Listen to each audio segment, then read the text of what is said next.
everyone.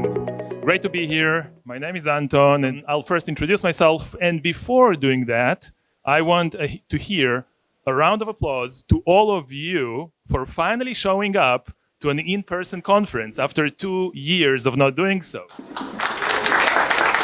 Thank you. Thank you very much. I wouldn't have been here if it wasn't for you. So, apologies for my voice. I'm recovering from a cold. I'm here to talk to you about Oncall, a topic I love a lot. It was kind of referred to in the previous talks. And I also understand that I'm basically the last thing standing between you and lunch. So I'm going to use my time very wisely and make it short. A few details about me. My name is Anton. I was VP engineering at Snyk, basically the first employee here in the Tel Aviv office.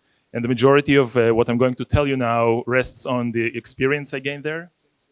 And for a few good months now, I'm mentoring engineering leaders. So yeah, no logos on my T-shirt, as you can see, enjoying the life of being self-employed. So I'll start with a confession. I happen to love Oncall. That's the thing with me. And my question to you is this: who in the audience knows when their next Oncall rotation is?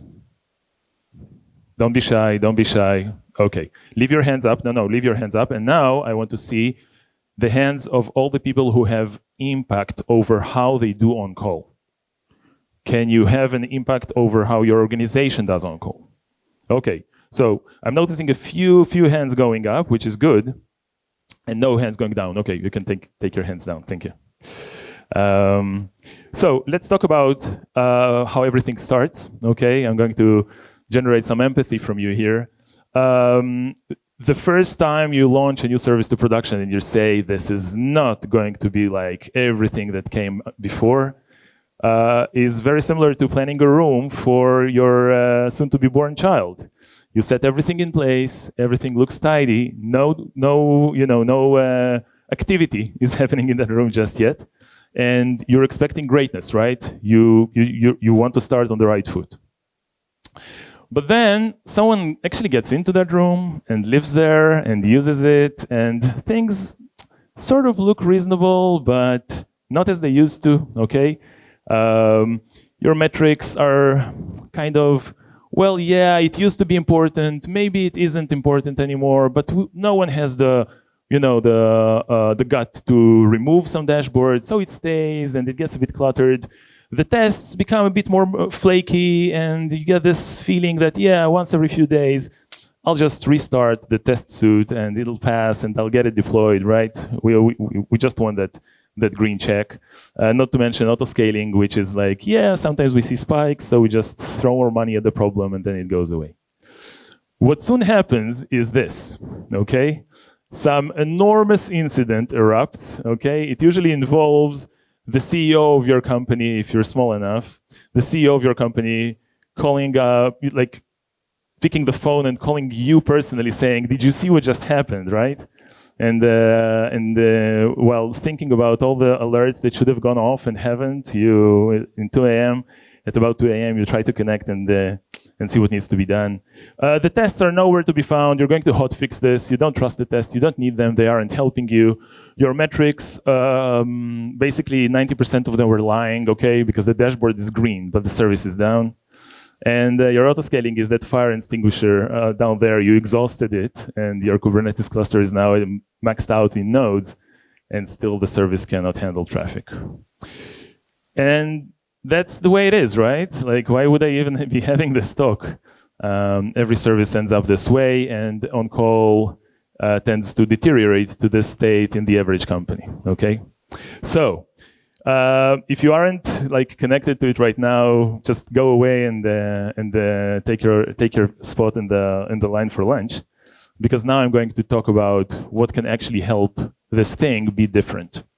Not perfect, okay? Nothing ever is, but really, really different.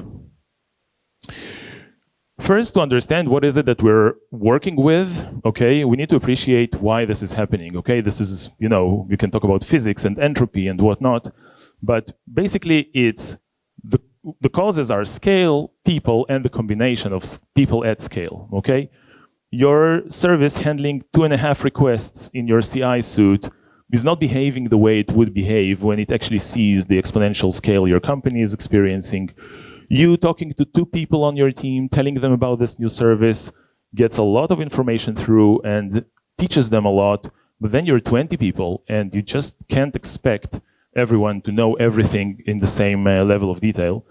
And even more than that, when you're dealing with people at scale, when your company is growing and you're doubling the team every year or even more frequently than that, maintaining this set of expectations of, are we good at doing on-call? What's the norm here? Is it okay to get these false alarms in the middle of the night and just snooze them and investigate them in the morning? Becomes a real issue. It's the best teams I've been on would suffer from that as well. The reason, like I say, is people eventually. We all take shortcuts. We always do. Startups don't, succeed by solving all the problems they encounter, right? And you need to look at on-call as a mirror that reveals to you which shortcuts are more costly than others, and you really need to go back and reassess them again. Organizational memory loss, deterioration of your norms. You want to keep a high bar for yourself, but you look left and right, and no one does that, so why should you, right? It's difficult. And sometimes I see situations where engineering leaders are so far away from knowing how costly on-call is. They don't know how many times people get woken up at night. They don't know how many of the alarms are false positives. And everyone is like shrugging their shoulders, saying the decision makers make their decisions, but they don't really think about us. So that's where the problem is, really, and it needs to be solved. Okay, so I'm going to talk more about people and less about technology now. Some context before I dive into my experience, mainly to give you the understanding that this is not a Stack Overflow article, okay? You don't copy-paste what we did at Snyk onto your organization because every organization is different. We chose a very product-oriented engineering organization. Every team had a very clear sense of ownership over specific user value chains, okay? So it really helped understand that if a user was unhappy after clicking a certain button, which team owns that button, okay? Not every organization can make this distinction. We made an effort to phrase and to formalize our on-call process when we were quite young, under 10 people, and evolved it ever since. It changed along the time, but it helped us get to an engineering organization of about 150 people. So if your company is 3,000 engineers, then maybe this will not be exactly the thing you need. An example I can give here is that at the size of 150 people, every developer performing their first on-call rotation were being given full access to the production environment, because that's what you need to do to troubleshoot. Not every company can allow that to themselves. Not every company works this way. So this is the context. Please interrupt me, ask questions, because I'm going to get very, very detailed now. My key assumptions for expectations of on-call, and why this is even important to look at, in addition to the mental health toll it takes on people, is that you should actually see this as the magic moment where your product meets its users and tries to deliver value and maybe even fails to do so. So instead of running away from a fire, you need to run towards it and actually not only look out for fires. On-call is more than solving production outages, and I'll get to it in a second. On-call is a full-time job. A few of my clients today talk to me about how they run on-call, and they basically say, well, on-call is very easy for us. It doesn't cost us much. We don't really dedicate time to it. There is a rotation. Someone is carrying the pager duty, would be woken up if they need to. And it switches every 24 hours. And they say, ooh, that's quite the frequent switch, right? How do you do handovers? We don't do handovers. Like, if there's an incident, then you handle the incident. But if there isn't, you just say, okay, I'm off the hook. You're on the hook. and I say, okay, and during that single day, when someone is on call and on pager duty, will they be given, like, what would their regular work hours look like? Are they expected to just work on their Jira tickets and make progress towards the end of the sprint? And they would say, yeah, of course, because we cannot like free them up from work and say, maybe there will be an incident. Yes, if there is an incident, we'll say, okay, it's understood why the Jira ticket wasn't done as you expected to have it done. I have the complete opposite view, okay, on what on-call should be like. So I'm assuming it's a full-time job and needs to be handled as such. Everyone takes part. On-call can either be like this corner in your organization where only select few people are trusted with the responsibility of bringing production up when it goes down, and no one really knows how to get nominated for that. No one really knows whether they want to, or it can be something that ties the entire organization together and basically says, if you are an engineer on this team and you work on something that delivers user value, you must take part in being present when that value is delivered, okay? Your job isn't done when your code is in the main branch, okay? Your job is basically to make sure that the value you've built is being delivered 24/7. So treating on-call this way and actually saying, how can we make it so that everyone participates in on-call is also a very, very strong key assumption for me and what we've done at Snyk.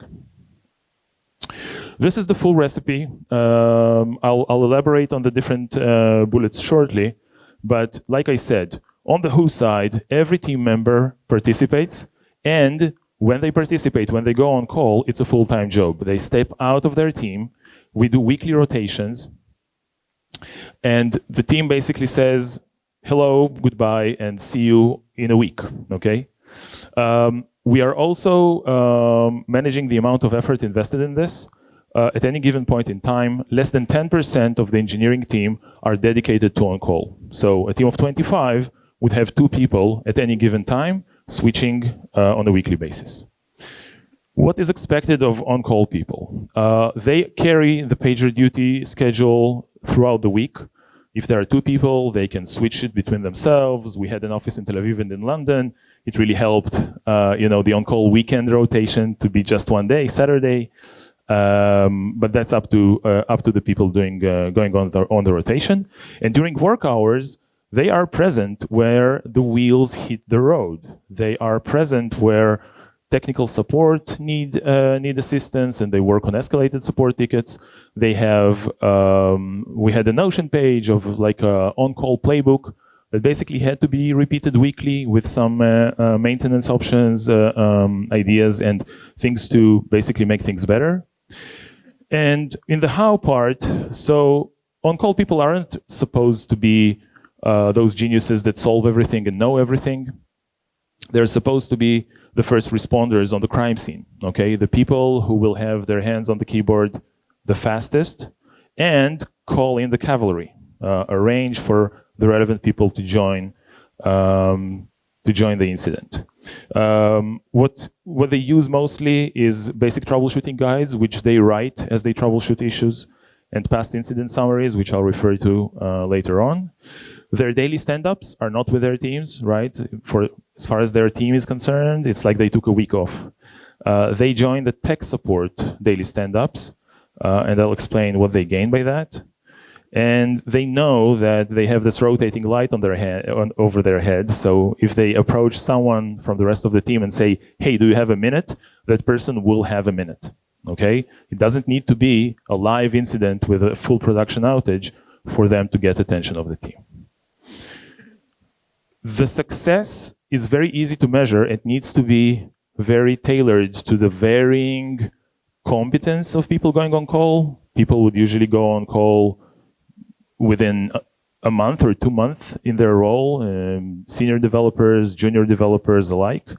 So the goal is basically to say, see what it feels like, see what your on-call week feels like, and point out the things you've done so that the person going on call next week will have it better, will have an easier, a better experience. And people take it in so many different directions because on-call really relies on so much that you can do to contribute. So like I said, everyone participates. So is it really, is it reasonable? Think about your team. Can anyone on your team do on-call the way you do it today? I say that it's a basic assumption that if you contribute to the value generated by your product, you need to be there when it happens. There's a story, I don't know how true it is, about engineers in the medieval ages that would build bridges. You basically arrange a pile of sand and then you stock stones on top of it and build a bridge, and then you remove the sand and the bridge holds. So the engineer responsible for the bridge was supposed to stand below the bridge as the first people and horses were crossing it, okay? Accountability. If you build something, if it's valuable, don't be shy. Don't hide behind someone else when people actually interact with what you've built. Observability was discussed here before by Dan. Making sure that it serves the purpose of allowing everyone to participate is a really good expectation of what observability can do for your organization. And once we grew and created a platform team, the relevance of observability for every engineer on the team became quite a clear expectation and requirement of that platform team. Expecting everyone to participate doesn't come easy, and you need to invest in this. People need training. We used to shadow, someone going on their first rotation would always go with someone who is more experienced than them and basically tag along. Fire drills came later on. I'll elaborate about it. But as difficult as it may seem to just say, wow, but do we really want everyone to participate? I claim that this is really, really a key assumption in making on-call successful. If you start drawing lines and you say, no, this is not for everyone, people will interpret it in more ways than the way you mean. Where did I come with the 10% number from? I'm not really sure. It just made sense when we were about 10 people, so just one person was on call at any given point in time. And then we said, let's grow linearly with the size of the organization. It really helps hold you accountable to how much you invest in this. Okay, how many of you know how much time is invested in on-call by your team, by the organization around you, by your entire R&D org? It's a very important operational metric, if you ask me. And yes, maybe you are in a situation where if you look at it and sum up the hours, you see that 25% of your group's time is dedicated to on-call. How about treating this as a benchmark and saying, let's make on-call easier with the aim of having 10% of our time sufficient to actually run on-call? Setting PagerDuty up, I really enjoyed the tinkering and making sure that everything is well connected. So the recipe is this. You need to think about everything that needs to be live at any given point in time. Services are easy, right? They need to be up and to respond to requests. Cron jobs are tricky because you don't let the cron job tell you that it ran, right? You need something else to monitor it, and then who monitors the thing that monitors it? But there are solutions for this. And then, this is the tricky part. The way you set up monitoring needs to be rigorous. Rigorous in the sense that you don't lower the bar. If you see a flicker, if your Slack channel dedicated to alerts says service X is down, and the minute after says, wait, service X is up again, you don't shrug your shoulders. You don't say it's a fluke. You don't say, well, maybe the monitoring is wrong, etc. You actually look at it. So being honest about what you see here is a make or break thing. You can set up the most perfect monitoring tools and have a lot of data flowing your way, but if you don't trust it to be actionable, you've done nothing. Consistent failures need to basically be equal to you understanding that users are impacted, okay? I don't think people need to wake up in the middle of the night because some disk is 95% full, okay? This is not a reason to wake up in the middle of the night. You need to say, if something is down, users are definitely impacted, someone needs to wake up, okay? So again, coming back to the organizational structure that we had, the ability to ask a team, so you own this part of our product, you know when it operates well and when it doesn't, what do you want to see in order to be woken up is a question that starts and ends within that team, okay? No one tells the team, have you thought about monitoring this as well? You probably have to, etc., etc. Ownership plays a very big role in this. What do we do when there is no fire to put out? There was a lot of time when no fires were going on. So, like I said, being where the product meets the customers is basically technical support. And you don't just say, tier 1 and tier 2 is with the support team, tier 3 is within engineering, and then you create this wall and you debate whether something should or should not be escalated. I say, go out there and make sure that tech support is as empowered to work with the system and to troubleshoot issues as you want them to be. This is a very good use of your time. So it's not like tier 2 tickets, like, why am I even spending time on this? You would have amazing realizations about how your users experience your product, how your technical support thinks your user needs to experience your product, and so on, if you just spend time with them. Of course, the majority of the time is dedicated to tier 3, basically something that requires more technical competence in order to troubleshoot it, or something that is really identified as a bug. And here, the on-call people need to be very selective, because their special strength is the fact that they are dedicated to on-call and nothing but on-call. So they cannot really put themselves aside and say, oh, this is a neat bug, I think I can solve it, it'll take me 4 hours. Basically means that you will not be available for anything that may require your attention within these 4 hours. It could be a good decision, it could be a bad one, it is your decision, okay? And this is where we have tier 4. So, a person performing their on-call rotation would say, okay, I've done the troubleshooting, there's definitely a bug here, it'll take about a day or two to fix. I don't want to step aside from my on-call rotation in order to fix this bug.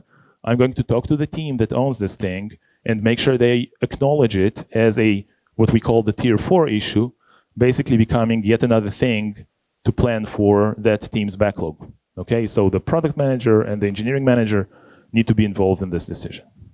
In addition to this, I mentioned this Notion page, the playbook, performing maintenance, just making sure that everything is tidy. You know, it's a very operational type of work. It's for many people who aren't me, it is not as rewarding, but I really like it. Just to make sure that everything is in place, tidy up that room. Remember the images I showed you earlier? Improve observability. Make changes to your systems that will allow you to interact with it better, to interrogate it better, will help the system tell you more about what's going on. Okay, that's the time for you to do this. It's you don't need to wait for some quality-oriented sprint or whatnot. It's a perfect time to do this. And poke around. Just look at things and how they behave. Scroll back in your dashboards and say, hey, the same day, the same time last week, did we also see this spike in amount of requests we're receiving? Maybe there's some seasonality, maybe there's some repetitivity, but maybe not. And just try to blend in, like feel what the system looks like when it's running in production. And of course, from time to time, a real fire will have to be put out. Remember, you are the first responder. People would, go visit their parents on weekends, carrying their laptop with them in order to be the first responders if needed. But remember that you really don't have to solve everything by yourself. Your main goal is to initiate the communication.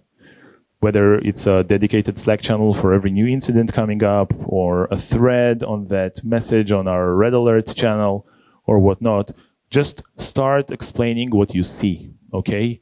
Everyone on the team is reading that, and you know it, and people need the information you can give them, and then people will just jump in. It took us a while. I think we were more than 50 or 60 people by the time we decided to actually define our incident response process, the titles, who communicates and who's the incident commander, and so on. But before you do that, if you're too small and you trust people's instincts, then the person on call is really the pivot around whom the entire incident is revolving. After the fact is extremely important, and this comes back to the question where I asked you, do you have impact over how you do on call? Every incident is an opportunity for the entire organization to learn something about how it really is, right? You can tell yourself whatever stories you want, you can write up Jira stories, and you can present graphs, but eventually your uptime is your uptime, and your user satisfaction is your user satisfaction, and you can only see those well through the lens of on-call. The person handling the incident, leading the incident, will pair with the team owning the service that was in the center of all of this, and participate with them with an incident review and present it to the rest of the team, action items, lessons learned, all of that. I'm going to go faster now. This is a short structure of what an incident review needs to include. For me, the third bullet is the most important one, because yes, we need to agree on the facts, and yes, we need to have very good action items, but coming up with, so what's the difference between what actually happened and what we thought we wanted to see happen in such a scenario is an opportunity for your organization to, like I say, look in the mirror and say, we don't like what we see. We don't like this and this and this. If you miss a gap, an important one, you won't be able to fix it with whatever action item you choose later. And two last slides with some lessons learned from this process. Treat on-call not as a thing you want to diminish and do less of. No one likes incidents, but use it as an opportunity for everyone on the team to experience what the product is really like in the hands of your users. It helps you keep things simple. Constantly think about the next hire onto your organization.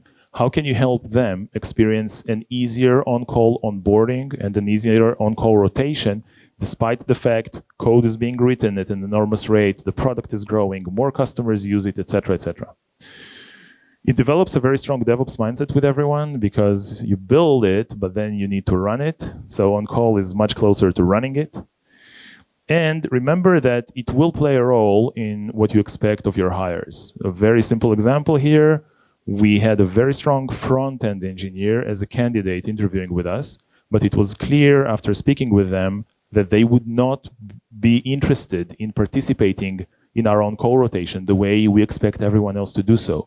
And despite them being a very great fit on all other columns, we decided to pass the opportunity to give them an offer because we said we cannot make an exception in this case and say, well, maybe for them. It was a painful decision, but hard decisions lead to an easy life. Adjust your rotation as the org grows. We had a single squad, and then we created groups. I think it was about 50, 60 people in the org, and then each group basically took ownership of its own on-call rotation. So we had 3 rotations at the same time. Overall, under 10% of the org, but independent between the groups. Invest in fire drills. People will suddenly start going on-call rotations every few months and not necessarily remember enough things from time to time. So investing in fire drills and actually simulate scenarios that need troubleshooting on your dev cluster or whatnot is a great idea. And keep a finger on the accuracy of your monitoring. It needs to catch up with time. Systems become more complex, and you need to revisit the way you decided to monitor them half a year ago and make sure that it is still adequate. For those interested in learning from more than just my personal experience, these 3 links are amazing sources of information, looking at much wider cases than just one company. So please take a picture of this. Thank you. And I'm sure it'll appear on the slide again when it's shared. This is it. Thank you very much. If you have any questions.